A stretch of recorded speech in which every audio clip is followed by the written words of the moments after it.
E aí, meus amores, tudo beleza com vocês? Kennedy aqui, sejam todos bem-vindos a mais um vídeo do canal e dessa vez bora falar aí de Rated Rivalry, ou em português, Rivalidade Acirrada, uma série adaptada de um livro homônimo que traz uma daquelas histórias que no papel já surgem com um apelo praticamente inevitável, dois astros do hóquei, rivais declarados, presos a uma relação tão explosiva quanto clandestina. E a série, ao menos neste início, demonstra compreender muito bem o poder dramático dessa combinação. Primeiro, vamos falar sem spoilers e depois mergulhamos nos detalhes com spoilers do primeiro e do segundo episódio. Vamos lá! A premissa é simples, mas funcional. Shane Hollander, capitão do Montreal, vive para o esporte e para vencer Ilya Rosenov, o capitão do time Boston Bears, autoproclamado rei do gelo e uma força da natureza tão talentosa quanto insuportável. Em público, eles duelam. Em privado, não conseguem manter distância. O conflito? Manter carreiras intocáveis enquanto vivem uma paixão que o armário do esporte profissional não consegue comportar. O que mais chama atenção nesses dois primeiros episódios é o ritmo. Sim, ele é acelerado, mas não por descuido. A série opera dentro do calendário do hóquei, um universo onde temporadas duram meses, deslocamentos são constantes e encontros furtivos são a regra. Para marcar essas elipses, a narrativa utiliza cartelas de tempo e localização que funcionam como pequenos choques de realidade. Passaram-se meses, vidas inteiras aconteceram e ainda assim nada entre eles foi resolvido. O resultado é curioso, ao mesmo tempo que a trama avança rápido, a relação deles não avança nada. Ela estagna, recua, some e reaparece com mais força. Isso impede que o espectador sinta que foi empurrado ladeira abaixo por um romance apressado. As músicas são muito bem selecionadas e inseridas, sempre ampliando, nunca substituindo os sentimentos que já vibram nas cenas. A fotografia merece destaque. O uso de cores frias para enquadrar a hostilidade do ringue contrasta lindamente com os tons quentes das cenas íntimas. E aqui, justiça seja feita. São cenas dirigidas com coragem e precisão, coreografadas, explícitas, sensuais, sem cair no gratuito. Estão ali porque fazem parte da narrativa de dois homens que, além de amadurecer como atletas, aprendem a reconhecer a própria orientação sexual e o sentimento que os atropela quando estão juntos. A direção e o roteiro encontram nuances interessantes. Shane e Rosanov não são apenas arquetipos em lados opostos da rivalidade esportiva. Há camadas de insegurança, de trauma, de expectativa familiar, de pressão midiática. Tudo isso aparece de forma orgânica, sem que a série precise parar a trama para sublinhar. Já Hudson William e Connor Story, nossos protagonistas, formam uma dupla que funciona porque entende o contraste fundamental entre seus personagens.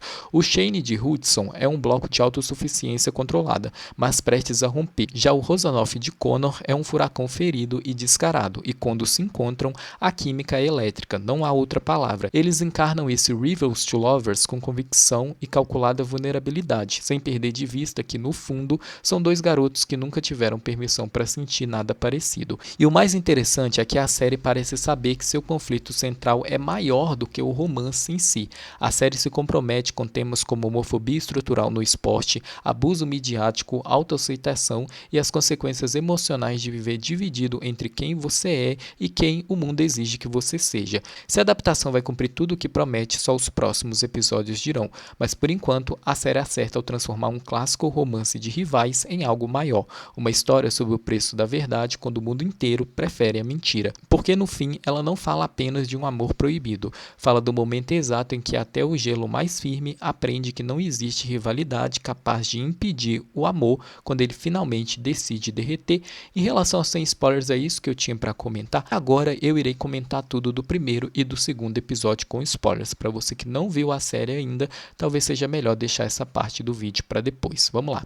A história se abre em 2008, nos bastidores de um estádio de hóquei, e é curioso como a série já estabelece ali, em poucos segundos, seu verdadeiro combustível: tensão. Tensão competitiva, tensão sexual, tensão emocional. Shane Hollander surge como prodígio canadense, um jovem disciplinado ao extremo, quase estoico, carregando no rosto traços asiáticos e nos olhos uma ambição limpa, quase ingênua. Do outro lado, Ilya Rosanov, a promessa russa, se apresenta com a arrogância típica de quem sabe que é bom e que aprendeu desde cedo medo a transformar isso em escudo. A primeira partida vai para a Rússia, um golpe para Shane, uma confirmação para Ilya, e a partir daí a série costura um jogo de espelho entre os dois. Cada vitória de um parece iluminar as sombras do outro. 6 meses depois, descobrimos, sem que a série precise dizer em voz alta, que Rozanov parece obcecado. Ele observa Shane em toda oportunidade que tem, quando eles estão na academia principalmente. Não é apenas rivalidade, há um fascínio que ele não controla e talvez nem compreenda. A competição da bicicleta ergométrica nasce de um único olhar, e é fascinante ver como a direção captura isso, duas máquinas humanas empurradas ao limite, porque ali competir é a única forma que eles conhecem de admitir qualquer outra coisa. E então acontece aquele momento quase imperceptível, mas crucial, quando dividem uma garrafa d'água. As mãos se tocam mais do que deveriam. O olhar de Shane desce para onde não deveria. Rozanov nota, ambos sabem. Ninguém verbaliza nada, como bons atletas criados para não sentir. 6 meses depois, a série faz sua primeira incursão no drama familiar de Rozanov. O irmão mais velho o extorque, e a narrativa, com inteligência, revela o que ele esconde: vulnerabilidade, medo, a sensação permanente de que sua vida não é dele. Isso molda quem ele é e explica muito de seu comportamento explosivo mais tarde. Uma nova partida acontece, desta vez com a vitória de Shane, equilíbrio restabelecido. A dança continua, mas 6 meses depois estamos no chuveiro, e aqui a série deixa cair qualquer pudor. Os olhares são explícitos, quase desafiadores. Rozanov, fiel ao papel de quem só aprendeu a seduzir dominando, começa a praticar o alto amor encarando Shane, testando limites, provocando reação. E Shane reage, não com fala, mas com o corpo. O pânico vem logo depois, fala para eles não fazerem aquilo ali. Tenta racionalizar, tenta impor controle, mas o corpo, esse traidor, revela tudo. Eles combinam de se encontrar no quarto, e quando Rozanov bate a porta, Shane está ansioso, nervoso, tremendo. A direção filma esse momento quase como um rito de passagem. O beijo que se segue é urgente, confuso, cheio de desejo reprimido. A cena de sexo oral é explícita, mas o que realmente importa é o subtexto. É a primeira vez de Shane com um homem. Ele não dura muito, claro. Rozanov provoca, e mesmo assim há ternura ali, mal disfarçada, mas presente. Eles prometem manter segredo e se separam como dois estranhos que acabaram de cometer algo imperdoável. 3 meses depois, a mídia segue alimentando a narrativa dos rivais. Em uma coletiva, um tenta apoiar o outro discretamente. É bem doce, aliás. Depois de outra partida, eles se encontram mais uma vez. O beijo é animalesco, o sexo mais uma vez urgente. Promete que da próxima vez vão até o fim. Rozanov dá seu número a Shane, que salva o contato como se fosse uma garota. Mecanismo de defesa que fala. A série então mostra Rozanov transando com a filha de um amigo do pai. Então, pelo jeito, o garoto é bissexual, gente. Interessante notar o subtexto aqui, porque a gente não vê o Rozanov completamente entregue como a gente viu ele com o Shane, e também, gente, que isso aqui pode gerar uma trama de ciúmes, né? Ver o Shane com ciúmes, gente, acho que vai ser muito entretenimento. Tô ansioso para isso. Bom, 4 meses depois, Shane vence o prêmio de revelação do ano em cima de Rozanov. Para Shane é honra, para Rozanov é tragédia doméstica. Seu país exige perfeição, seu pai ainda mais. Quando os dois se encontram, Rozanov explode numa agressividade que não é sobre Shane, e sim sobre ele mesmo, sobre o medo de voltar para a Rússia derrotado. O discurso é cruel, nem tudo gira em torno de você. Shane engole, ele realmente precisava ouvir, talvez, mas não daquele jeito. E então, quando Shane tenta ir embora, o muro rui. Rozanov o agarra, o beija com violência, com desespero, como se fosse o único momento em que ele pode ser sincero. Shane entra em pânico, o beijo é um ataque, uma saudade deformada. Até a próxima temporada, diz Rozanov, como se dissesse, até eu poder ser eu de novo. No episódio 2, a gente tem um pouquinho mais sobre o contexto do Shane e a sua mãe, principalmente, né, que é a empresária dele, uma figura que, com suavidade e rigidez, controla cada passo, cada postagem, cada contrato. Sua função é simples, proteger a imagem limpa do filho a qualquer custo, e Shane, disciplinado como sempre, aceita.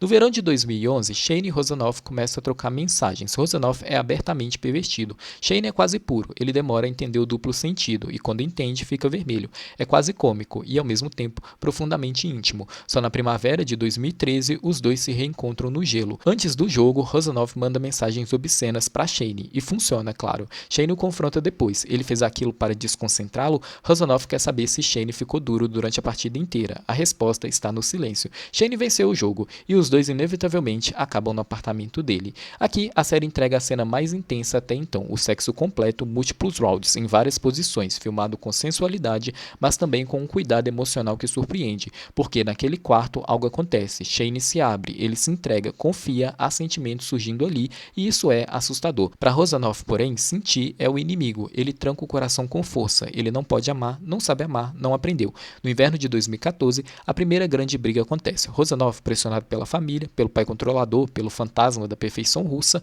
entra em colapso emocional. Ele percebe que está ultrapassando os limites com Shane e, como um animal ferido, reage afastando, brutalmente. Para de responder mensagens, diz que eles não são nada, expulsa Shane. É doloroso ver como Shane tenta não quebrar. Ele sofre. A série então aprofunda o trama familiar de Rozanov. O pai determina até o corte de cabelo. A competição é uma obrigação, não um esporte. A mãe já morreu. E ele vive esmagado dentro desse molde. Ele mal respira, mal existe. Em uma festa, a pressão aumenta. Vencer o campeonato é obrigação. Superar Shane, inevitável. Rozanov reencontra Sasha, o filho do treinador, seu ex e primeiro homem, que ele contou para o Shane sobre esse rapaz, inclusive, tá? Sasha tenta levá-lo para a cama de novo. Rozanov recusa, não por moralidade, mas porque algo em Shane o marcou de um jeito que ele não admite. Com facilidade quase insultante, o time de Rozanov vence o São Francisco e avança no campeonato, uma vitória que Shane assiste da televisão, observando cada movimento dele, talvez procurando respostas que não chegam. No verão, os dois finalmente se reencontram pessoalmente e Rozanov, fiel ao seu caos emocional,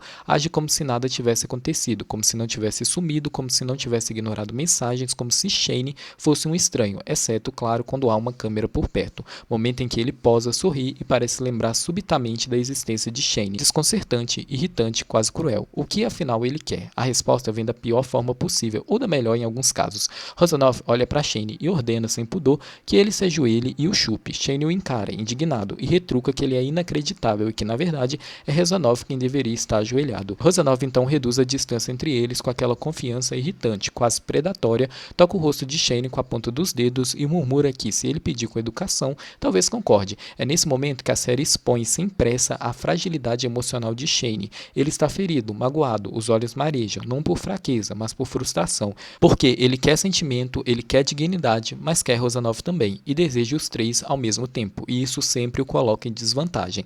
Eles transam sim, mas algo mudou. Shane sente imediatamente. O sexo é puramente físico, mecânico, vazio, não há carinho, não há hesitação, não há aquele brilho que ele reconhece nos encontros anteriores. Rozanov sequer o beija, e a ausência do beijo, mais que tudo, machuca. É sinal de distância, de muro, de negação. Shane, tentando entender a frieza, menciona que ouviu dos amigos que a Rússia não é segura para pessoas LGBT. Ele tenta abordar o assunto com cuidado, quase pedindo permissão para existir naquele espaço, mas Rozanov desvia, muda de assunto, fecha as portas internas, e Shane, com medo de feri-lo, não insiste, aceita o silêncio como quem aceita uma derrota. Eles se separam ali mesmo, de forma fria e desajeitada, como dois homens que querem demais, mas ainda não aprenderam a lidar com o preço desse querer. Em relação ao primeiro e o segundo episódio, é isso que eu tinha para comentar, gente. E vocês, o que vocês acharam dessa série? Comenta tudo aqui para mim e bora discutir. Se vocês curtirem essa resenha aqui, semana que vem eu trago os meus comentários do episódio 3 e do episódio 4, que eu acredito que eles vão ser liberados juntos, beleza, Creuza? Então, maravilhoso. E se você gostou desse vídeo, não se esqueça de curtir, se inscreva no canal e clique no sininho, me acompanhe também nas minhas redes sociais.